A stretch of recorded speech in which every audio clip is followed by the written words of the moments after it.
Hummingbird. All right, I guess I've got to stop getting distracted. I'm Christian Cooper, and I'm a birder. I'm gonna give you my top tips for birding around the world, and I'm gonna tell you what mistakes to avoid.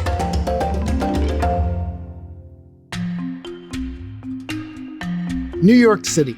A bird to see in New York City.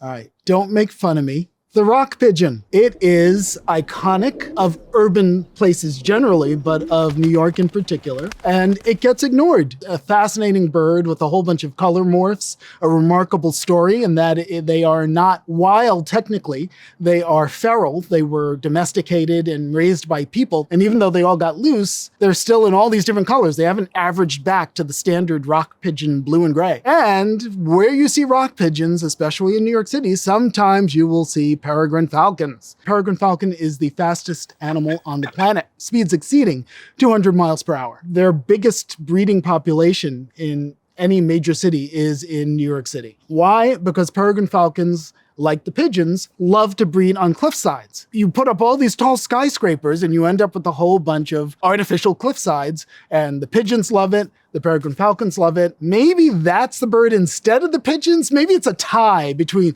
the prey and the predator, because certainly the peregrine's favorite prey is the pigeon.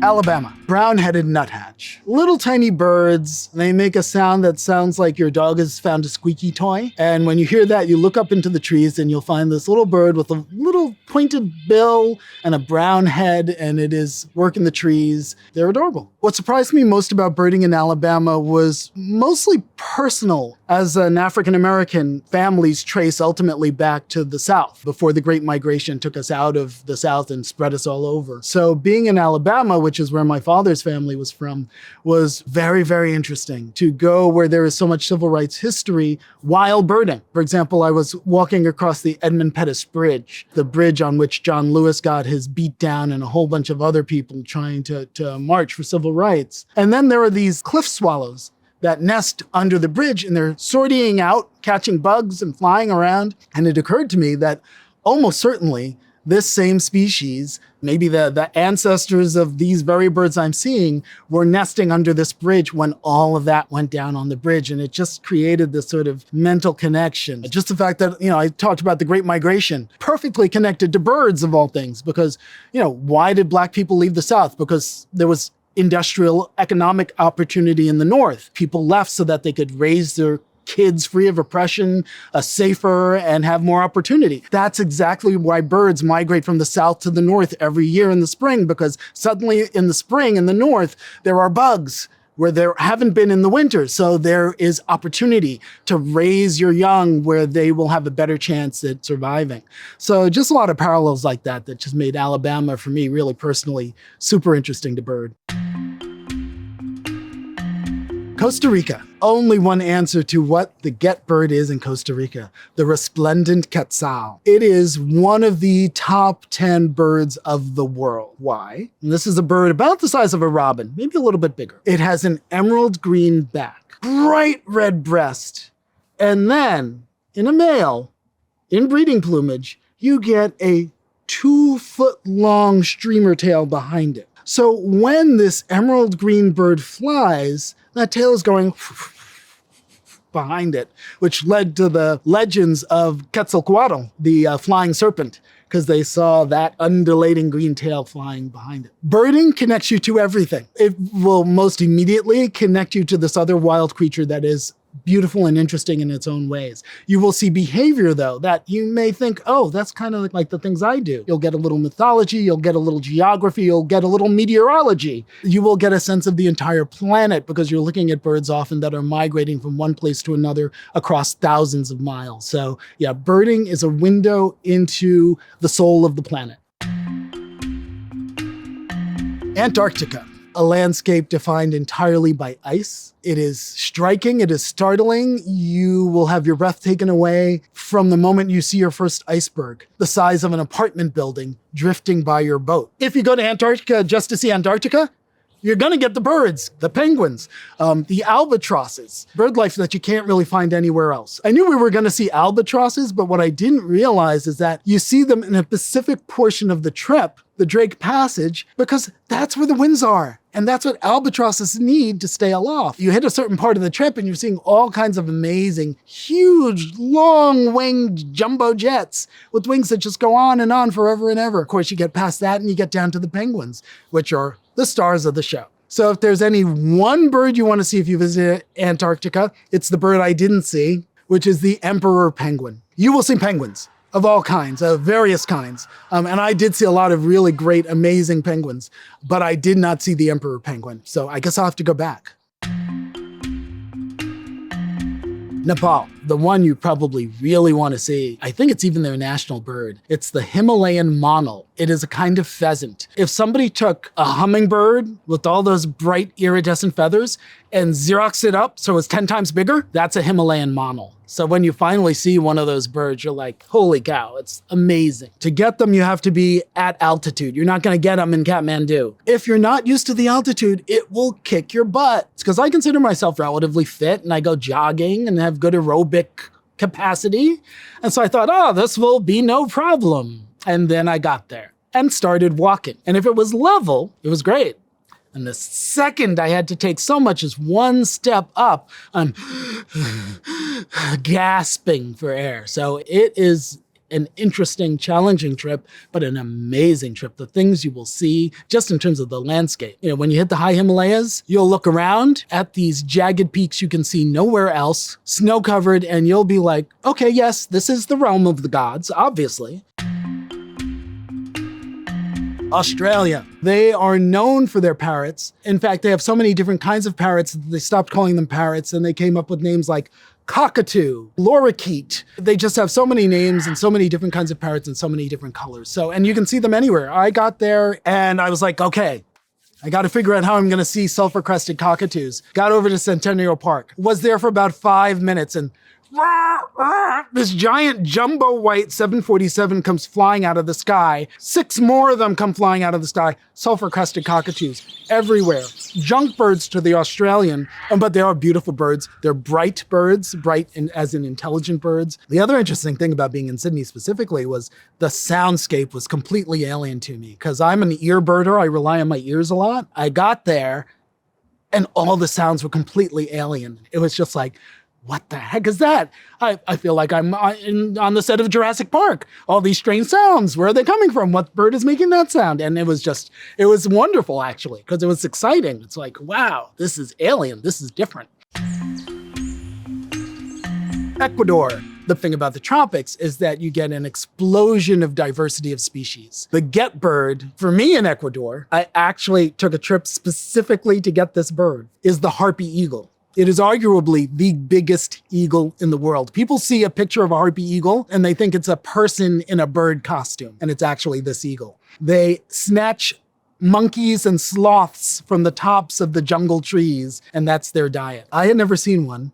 I had known about it since I was a kid, and it occupied this outsized place in my imagination. A friend phones me to say, hey, a guide I know knows where there is an active harpy eagle's nest that's accessible. Now, if there's an active nest, that means the birds are guaranteed to be there. And if the nest is accessible, it means you can actually get relatively close to the nest to be able to see the birds. Got down to Ecuador, hiked through the swamp, ankle deep into the ground, ruined a $200 pair of hiking boots, and got the bird. There, this huge, enormous female, because in raptors, in birds of prey, females are a third bigger than the males. So here is this enormous female harpy eagle guarding her nest. I have a video of her sitting there and she's like, shall I stretch to show you my magnificence? Okay. And this wing just folds out. Magnificent bird, just magnificent. Trinidad and Tobago. There's a wonderful place that's been around for decades and decades called the Asa Wright Nature Center. And that just makes it easy to bird Trinidad. You go there and they have a veranda where they put out these feeders with fruit and hummingbird feeders. And then you sit there and you drink your rum punch and the birds come to you. And you'd spend the whole afternoon, if you want, whiling it away as toucans drop in, hummingbirds drop in, as tanagers drop in.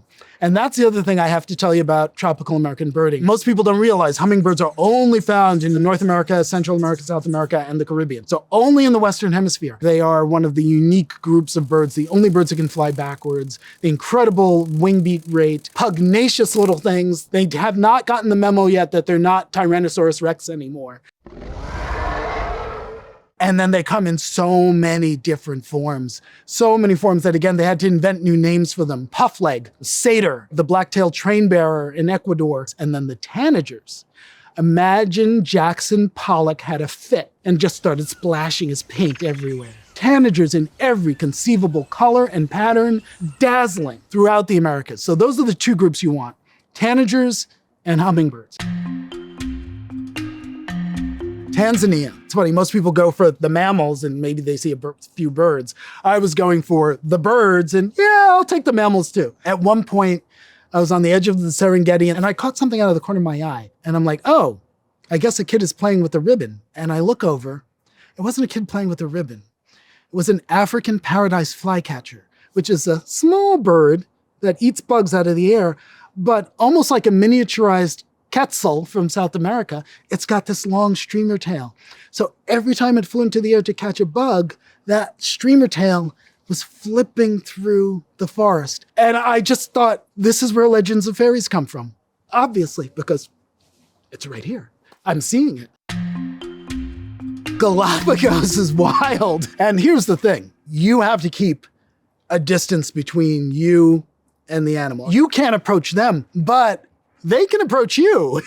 So I remember more than once, I was at a beach and a seal was like, what's that person? And it comes coming up to me like it's a little dog with a puppy with a snout. And it doesn't sniff you like a dog does. Instead, it brushes you with its whiskers. That's how it checks you out. So it's brushing me with the whiskers. And I'm like, this is too cool. Another time I was in the water, we were taking a break from our tour. Pelicans are diving around me, brown pelicans. And one of them lands in the water and swims right up to me like this. So we are nose to beak. Like this. And these two bug eyes are looking at me on either side. I actually had to calm myself down because I was freaking out a little bit, but I was like, okay, I must look as funny to you as you do to me. So it was just a wonderful experience to have animals that just don't care about you. They have no fear.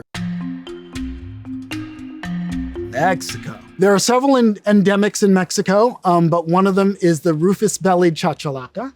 It's like a turkey-like bird, chachalacas in general, and the rufous-bellied is unique to Mexico. So that's one you definitely want to try and seek out if you're in the right part of Mexico. I think what will surprise a lot of people about Mexico is they will make the assumption that because it is right up against the United States and there's so much history together, that everyone there speaks English. Not so. In fact, there are parts of Mexico where you will go in the highlands of Chiapas or something like that, where they barely speak Spanish. And in fact, the indigenous language is what's predominant, particularly because to get to some of these birds, you're going to be going to some remote places. It's a great idea to hire a local guide, particularly if you don't have language proficiency. It'll smooth a lot of things over. Canada, New Brunswick. So in New Brunswick, it's probably the razorbill. Well, it's a tie between the razorbill and the Atlantic puffin because, puffins. They're puffins. They've got the clown bill, but razorbills are super cool too in a different way. They look like cool dudes. They look like they've got these shades pulled down with this little line through them. They're often nesting on the same rocky places, so you can get both at the same time. You can get the cool dudes and the clowns. If you're going for things like puffins and razorbills, you want to go during the breeding season, which is summertime. Summer's the time to be in Canada. The rest of the time, even Canadians go elsewhere.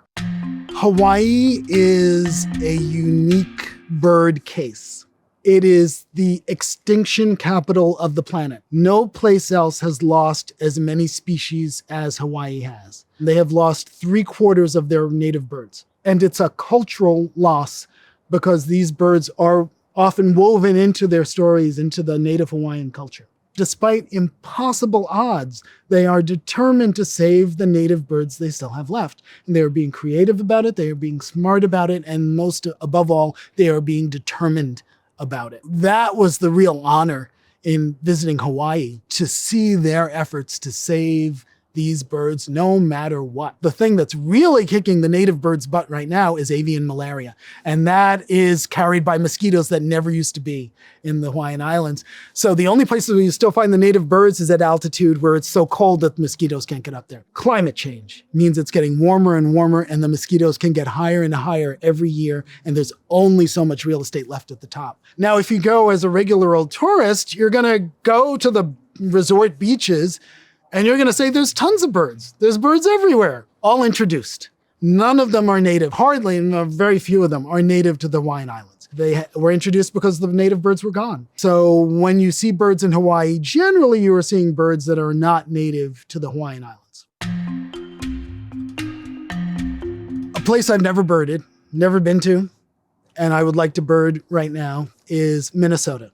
And the reason is because I have never seen common loons on their breeding grounds. Minnesota is the land of 1,000 lakes. They've got all these northern lakes where all these common loons breed. Not only that, I have become aware of what an incredible people Minnesotans are and how they are determined to stand up for each other and protect each other.